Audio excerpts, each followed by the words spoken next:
आज की कहानी का नाम है बहू बेटे के लालच ने माँ बाप का किया बंटवारा। किरण, सुना है तुम्हारे परिवार में आजकल कुछ खटपट चल रहा है। क्या संपत्ति के साथ तुम्हारे सास ससुर का भी बंटवारा होगा? क्या तुम्हारे सास ससुर की जिम्मेदारी तुम लोगी? बहुत मुश्किल है यार। अपने बच्चे परिवार तो संभल नहीं रहे हैं, अब लगता है सास ससुर को भी तुम्हें संभालना पड़ेगा। किरण की सहेली कुमुद बोल रही थी। किरण बोली, मैं क्यों लूंगी उनकी पूरी जिम्मेदारी? जब हर चीज का आधा आधा बंटवारा होगा तो इनके माता पिता का भी बंटवारा होगा। घर में पैसे ज्यादा खर्च मेरे पति करते हैं और गुणगान वो दोनों बड़े बेटे का सुनाते हैं। अब देखो क्या होता है। किरण की दूसरी सहेली बोली, तुमने क्या सोचा है? कुछ तो तुम्हारे दिमाग में चल रहा होगा। किरण बोली, मैं सोचती हूँ अपनी सास को मैं अपने तरफ ले लूंगी, कम से कम मेरी थोड़ी मदद ही हो जाएगी, क्योंकि ससुर जी तो बस बैठकर खाएंगे, ये कम से कम घर के कुछ काम तो कर देंगी।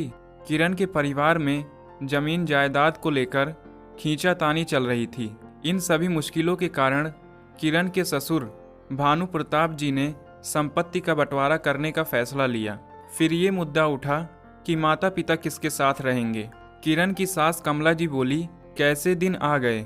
जो माँ एक कोख से सभी बच्चों को जन्म देती है, आज वही बच्चे अपने माँ बाप का बंटवारा करने चले हैं। उनका बड़ा बेटा मनोहर बोला, माँ कोई ज़रूरत नहीं है। आप लोगों के बंटवारे में मैं पहले भी इस बंटवारे के खिलाफ था और आज भी हूँ। आप और बाबूजी मेरे साथ रहिए। मेरी जितनी भी आय है मैं आप लोगों को अपने साथ रख सकता हूँ। मनोहर का छोटा भाई अभय बोला, ये करके आप क्या साबित करेंगे भैया कि मैं माँ या पिताजी की जिम्मेदारी नहीं ले सकता? ऐसा नहीं होगा। आप जानबूझकर ये कर रहे हैं ताकि आप लोगों की नज़रों में आप अच्छे बने रहें और मैं बुरा बन जाऊं। जब संपत्ति का बंटवारा हुआ है तो माँ और बाबूजी का भी होगा। मनोहर की पत्नी नेहा बोली, देवर जी, जब हम दोनों की जिम्मेदारी लेने के लिए तैयार हैं तो आपको क्या आपत्ति है? क्या इस उम्र में आप इन दोनों को अलग कर देंगे? ये तो कोई अच्छी बात नहीं।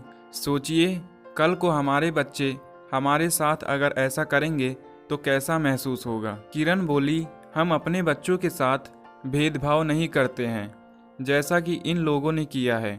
हर जगह आपका गुणगान गाते हैं। क्या हम इन लोगों के लिए कुछ नहीं करते?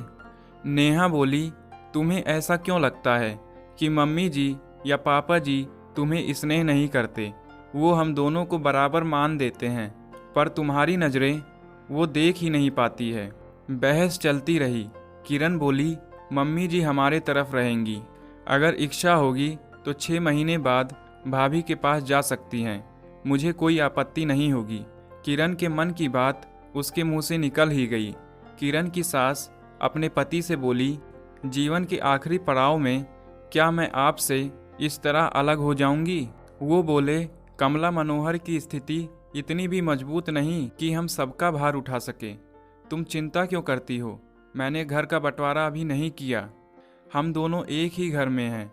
हाँ, वो बात अलग है कि हमारे कमरे बढ़ जाएंगे। देखते हैं और हमारे भाग्य में क्या क्या लिखा है। शायद हमारे पिछले जन्म के बुरे कर्म का ये फल है जो हमें आज भोगना पड़ रहा है। जब बच्चों के मन में घृणा और लोभ आता है तभी ऐसी परिस्थिति आती है कि वो संपत्ति के साथ साथ अपने माता पिता का भी बंटवारा कर देते हैं।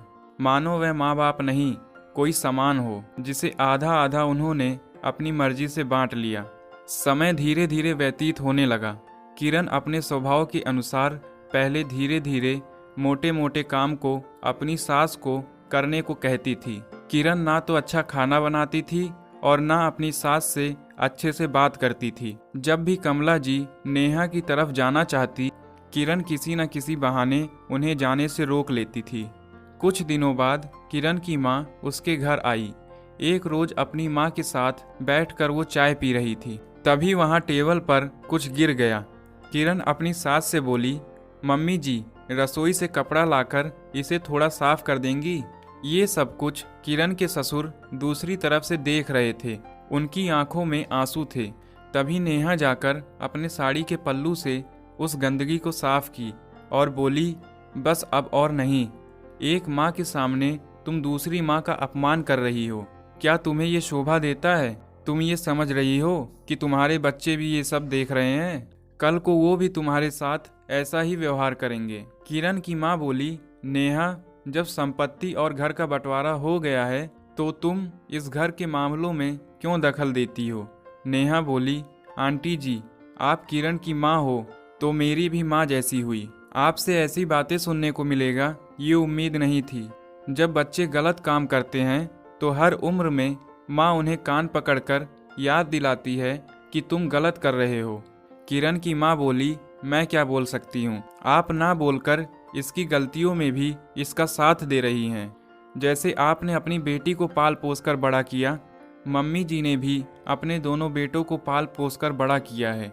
हाँ, वो अलग बात है कि बेटा अपना फर्ज भूल गया और पत्नी के सामने माँ की इज्जत नहीं कर पाता है। किरण बोली, भाभी, मुझे मजबूर मत कीजिए कि मैं आपका अपमान करूं। आप अपने घर चले जाइए। जब हर चीज़ का बंटवारा हो चुका है तो आप मेरे घर के मामलों में दखल नहीं दे सकती हैं। नेहा अपने ससुर जी के पास जाकर बोली, बाबूजी, क्या आप ये सब देखकर चुप रहेंगे? वो आपकी पत्नी है। आपने अपनी संपत्ति का बंटवारा किया है, अपने आत्मसम्मान का नहीं। माँ जी की जिम्मेदारी आज भी आप पर ही है। अब आपको तो कुछ कहना ही होगा। नेहा के ससुर जी खड़े हुए और जाकर अपनी पत्नी का हाथ पकड़कर बोले, आज भी मैं इतना सामर्थ्य रखता हूँ कि तुम्हारे सम्मान की रक्षा कर सकूं। वो अपनी पत्नी का हाथ पकड़कर अपने साथ ले गए। अगले दिन भी दोनों घरों में बहस चलती रही। उस दिन नेहा के ससुर जी ने कहा, मैंने संपत्ति का बंटवारा कर दिया, परंतु ये घर आज भी मेरा है। अभय बोला, बाबूजी, बेहतर होगा इस घर का भी बंटवारा आप कर ही दीजिए या फिर मेरा हिस्सा दे दीजिए ताकि मैं और कहीं घर ले सकूं। पिता बोले, जितना देना था मैंने तुम सबको दे दिया, अब आगे की जिम्मेदारी खुद संभालो। अभय, बेहतर होगा तुम अपने परिवार को लेकर अब किसी और घर में चले जाओ, क्योंकि ये घर मैं अपनी पत्नी के लिए रखा हूँ। तुम जैसे औलाद से बेहतर होता मेरा एक ही बेटा होता।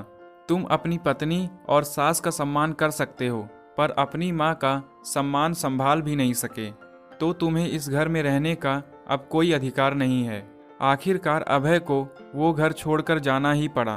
पिता ने उस घर को अपने आने वाली पीढ़ियों के नाम कर दिया। अभय जिस हिस्से में रहता था उसको किराए पर लगा दिया। अब किराया और उनके पेंशन से उन दोनों की दवाइयों और खर्चों का इंतजाम हो जाता था। अगर किरण की माँ ने उसकी गलती पर उसे समझाया होता या उसकी सहेलियों ने उसे सही सुझाव दिया होता तो आज उसके परिवार का इस तरह से बंटवारा नहीं होता। कमाई कम हो या ज़्यादा हो, जब परिस्थिति खराब होती है तो परिवार एकजुट मिलकर थोड़े में ही अपना गुजारा कर लेते हैं, परंतु इस तरह माता पिता का बंटवारा नहीं करते।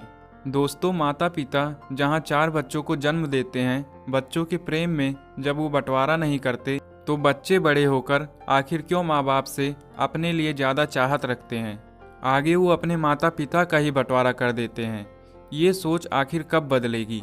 तो दोस्तों, आपको ये कहानी कैसी लगी? अगर अच्छी लगी तो चैनल को सब्सक्राइब करें और बेल आइकन को प्रेस करें, जिससे हर आने वाली नई वीडियो आप तक सबसे पहले पहुँचे। धन्यवाद।